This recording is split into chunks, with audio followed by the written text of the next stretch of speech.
رسول الله يا رسول الله الله الله. Jalanan perdagangan bahkan ketika beliau berusia 12 tahun menurut beberapa penulis, ya, misalkan penulis Ainul Yaqin Khudari, ya, beliau katakan sejak berumur 12 tahun, ya. Kaum Quraisy terbiasa bepergian ke Syam, yang sekarang kalau Syam itu bukan hanya Suriah, Palestina, Yordania, Libanon, Suriah, itu Syam, ya. Kaum Quraisy terbiasa bepergian ke Syam sekali setiap tahun untuk berdagang. Sebab hal itu merupakan sumber utama untuk mendapatkan pekerjaan. Li'ila fi Quraisy ila fihim rihlatasy syita'i was-saif. Ya, kalau musim dingin ke bawah, musim panas ke atas, ke bawah itu ke Yaman, gitu ya. Nah, Yaman itu mirip-mirip Indonesia sebagiannya. Makanya kerajaan Sabah, Ratu Balqis itu Yaman. Orang Arab itu asalnya Yaman, gitu ya. Orang Arab itu asalnya Yaman. Ibrahim bukan orang Arab. Ibrahim dari Al-Ur, dari Filistin, ya, dan seterusnya. Nah, Abu Thalib berencana untuk bepergian tanpa mengajak Muhammad, tapi kadar Allah, kemenakannya ini pengen ikut, dosa, paman ikut dong, gitu ya kan. Akhirnya paman mengalah, dan juga karena dia tidak rela juga berjauhan cukup lama dari keponakannya tercinta ini, jadilah Nabi berjalan ke Suriah di usia 12 tahun. Coba bayangkan, Nabi umur 6 tahun jalan 485 km. Bukan jalan kaki tentunya, tapi melalui kendaraan. Tapi itu luar biasa keras. 12 tahun lebih jauh lagi dari 485, karena ini Mekah, Madinah, Syam di atas, gitu kan. 485 tambah ratusan kilometer. Saya belum tahu berapa jaraknya, gitu kan. Dan itu sudah dilakoni. Maksud saya, kita coba lihat perspektif kekuatan jasad. Kekuatan jasad itu, ya, muasofat pertama dari pendidikan, yaitu qawiyul jism. Makanya Nabi katakan al-mu'min al-qawi ahabbu ilallahi minal mu'min ad-dha'if. Mukmin yang kuat lebih utama dan lebih dicintai oleh Allah daripada mukmin yang lemah. Meskipun mukmin yang lemah juga ada keutamaan, gitu ya. Jadi bagaimana kita mampu di era hari ini melahirkan penghafal Quran tapi badannya kuat, gitu ya. Kalau saya di sekolah adab, saya buat sebulan sekali berenang. Kita ajarkan teknik kicking, bubbling, dan seterusnya. Ada senam setiap hari. Nah, itu supaya kita melahirkan penghafal Quran tapi kuat badannya, tidak kelemar-kelemar, gitu ya. Nah, ada orang hari ini baru naik bus dari Jakarta Bandung doang, muntah, ya kan? Padahal jalannya cuma lurus doang, paling naik sedikit.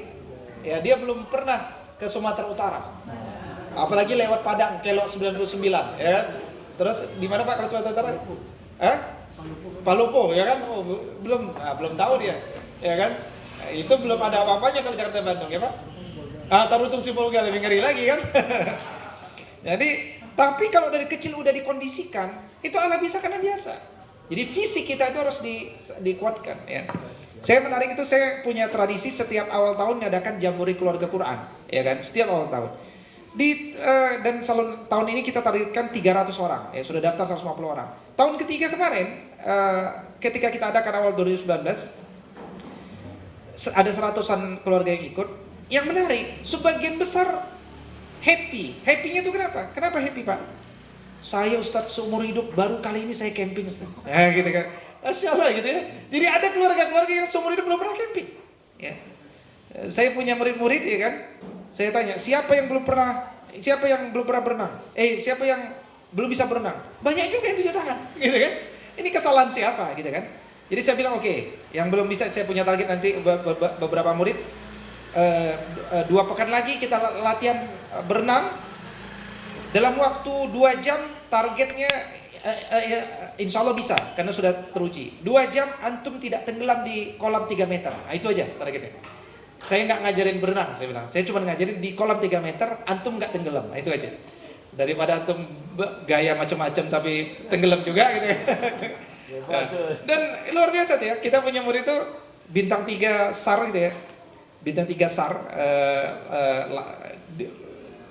dia mampu mengajarkan mulai dari orang takut sama air jadi berani sama air, nggak tenggelam di 3 meter itu. luar biasa, cepat tekniknya gitu ya.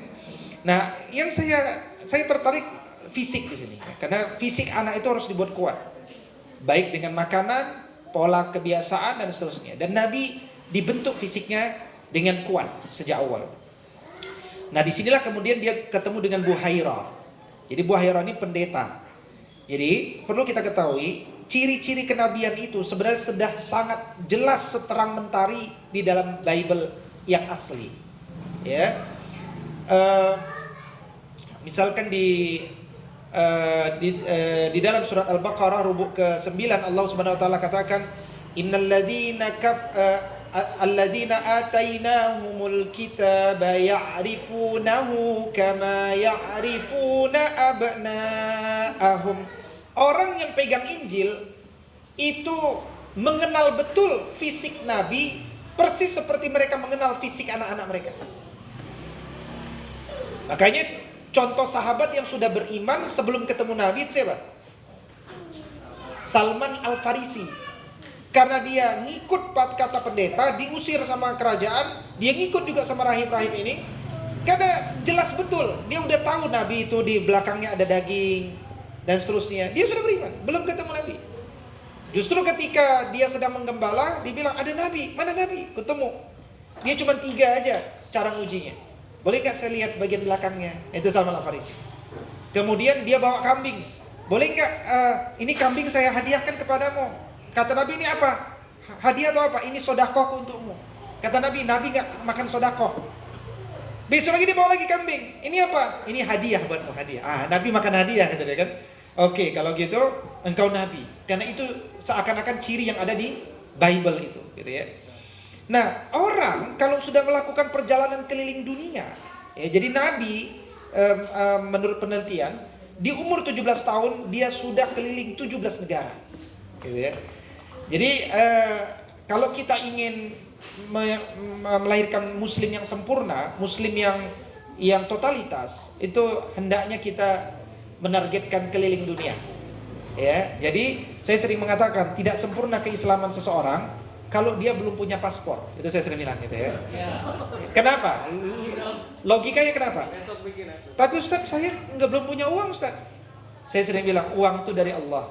Kalau paspor enggak dari Allah. Paspor itu antum harus daftar dulu di aplikasi, ya kan? Dijadwalkan, katakan dapatnya 3 minggu kemudian, datang foto harus foto dulu, ya kan? Foto semua, tempel semuanya, nanti 10 hari lagi baru selesai. Jadi yang penting itu punya paspor. Kalau ada yang nawarin, Pak besok umroh ya, ada paspor nggak? Nggak ada. Bukan rezeki antum kalau nggak ada paspor, kan gitu kan? Nah, kalau antum punya paspor, niatkan untuk mengamalkan perintah Allah untuk jalan-jalan ke luar negeri. Fasiru fil ardi fanzuru kaifa kana aqibatul mukadzibin. Berjalanlah ke seluruh penjuru negeri. Ya, jadi berjalan seluruh penjuru negeri itu bagian daripada pendidikan. Jadi kalau anak-anak kita sudah punya wawasan internasional, jaringannya pun internasional, gitu. Ya, saya sedang mencoba menerapkan ini pada anak yang pertama, mohon doanya. Jadi 2 pekan lagi saya setelah dialog dia mau ke Mesir. Nah udah, Mesir ya, berangkat ke Mesir.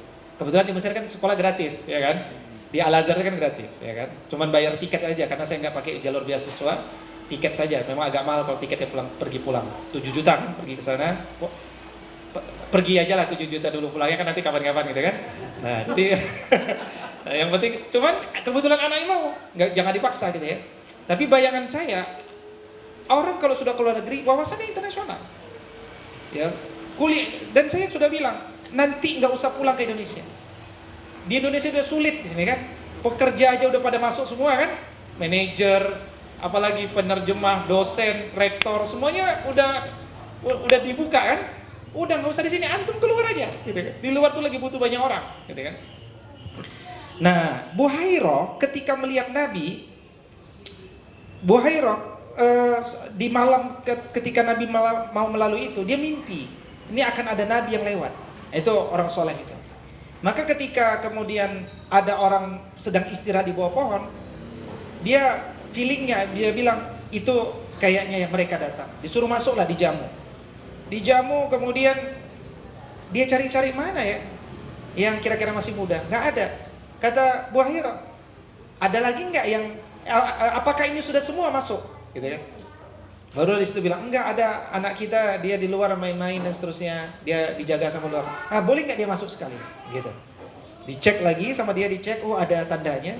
Dia bilang, ya Abu Thalib, usulku segera bawa pulang anakmu. Kenapa? Karena ketemu orang Yahudi itu marah betul. Kalau Nabi itu bukan dari Bani Israel, gitu ya. Dari Bani Israel aja dibunuh, apalagi dari nggak Bani Israel. Segera bawa pulang. Abu Thalib pun khawatir dan kemudian membawa pulang Nabi Muhammad sallallahu alaihi wasallam. Jadi kalau kita lihat jejak Nabi sallallahu alaihi wasallam nih, ini ada dari Okezone, saya lihat bagus infografisnya, ya. Umur 8 tahun Nabi sudah menggembala kambing. 12 tahun sudah diajak Abu Thalib ke negeri Syam, ya, perjalanan bisnis pertama, Syria, Jordan dan Lebanon. Kemudian umur 17 sampai 20 tahun nanti itu Nabi melakukan perjalanan panjang sampai dilepas oleh Abu Thalib di pinggir pantai karena ini perjalanan yang sangat jauh. Jadi luar biasa, perjalanan keliling dunia itu sudah biasa dilakukan oleh Nabi, mulai dari nggak ada produk, modal dengkul, ya, mulai dari modal dengkul sampai bagaimana cara modal dengkul itu? Dia punya kepercayaan alami, ya.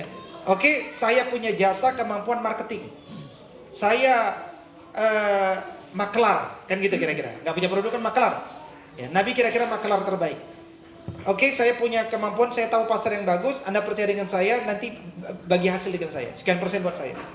Dari situlah Nabi mulai punya banyak uang. Ya, dari situ mulai Nabi banyak uang sebelum umur 20 tahun, luar biasa. Sehingga di umur 25 tahun Nabi itu sudah punya uang luar biasa. Nanti terlihat dari Ya Rasulullah, ya Rasulullah.